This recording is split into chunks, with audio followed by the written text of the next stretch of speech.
মই দিল্লী আহিলোঁ বুলি আপোনালোকক জনাইছিলোঁ আৰু আজি মই আহিছোঁ কাপোৰৰ বজাৰ কৰিবৰ কাৰণে অকণমান DLF মল যিটো নয়দাত আছে আৰু মই আহিছিলোঁ চুৱেটাৰ বিশেষকৈ কিনিবৰ কাৰণে H&Mত সোমাইছিলোঁ মই আৰু এনেই H&Mৰ কালেকশ্যনবিলাক ভাল থাকে কিন্তু এইটো মলৰ কালেকশ্যন মোৰ ইমান এটা ভাল লগা নাছিল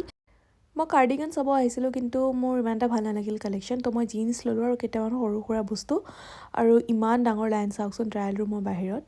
বহুতখিনি সময় ৰোৱাৰ পিছত মোৰ যেনিবা টাৰ্ণটো আহিল আৰু ইয়াৰ ঋষি বিল্ডিঙৰ লাইনত ৰৈ আছে ফাইনেলি আমি বিলিং কৰি ওলাই আহিলোঁ হোম চেণ্টাৰৰ ফালে কাৰণ মোৰ বহুত বস্তু ল'ব লগা আছে তাৰ পৰা পৰ্দা বেডশ্বীট টাৱেল এক্সেট্ৰা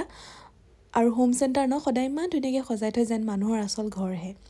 গোটেই মলটোত মানুহবিলাকে ইমান ধুনীয়াকৈ সাজি কাচি আহিছে আৰু মই এনেকৈ যাধুলি নিচিনাকৈ আহিছোঁ মানে মই ঘৰত যেনেকৈ আছিলোঁ তেনেকৈ ওলাই আহিলোঁ আচলতে আৰু এইটো বেডৰুমৰ এটা ডেমো দি থৈছে তেওঁলোকে ঋষি পৰ্দা চোৱাত ব্যস্ত কাৰণ আমাক অলপ ভাল কোৱালিটিৰ পৰ্দা লাগিছিল ইয়াৰ পৰা ওলাই আমি আহিলোঁ এই মাৰ্কেটখনলৈ ইয়াত সকলো ধৰণৰ খোৱা বস্তু পোৱা যায় কিন্তু আমি খাইছিলোঁ মিঠা আলু এনেকৈ জুইত সেকি তাৰ ওপৰত চাটনি লগাই দিয়ে খাবলৈ কিন্তু বহুত ভাল লাগে তো আমি লৈছিলোঁ ইয়াৰ পৰা আৰু ঠাণ্ডা দিনত জুইৰ ওচৰত ৰৈ এনেও ভাল লাগে তো মই অকণমান জুইৰ ওচৰত ৰৈছিলোঁ আৰু তেওঁলোকে আলুবোৰ এনেকেই ইয়াতে স্ম'ক কৰে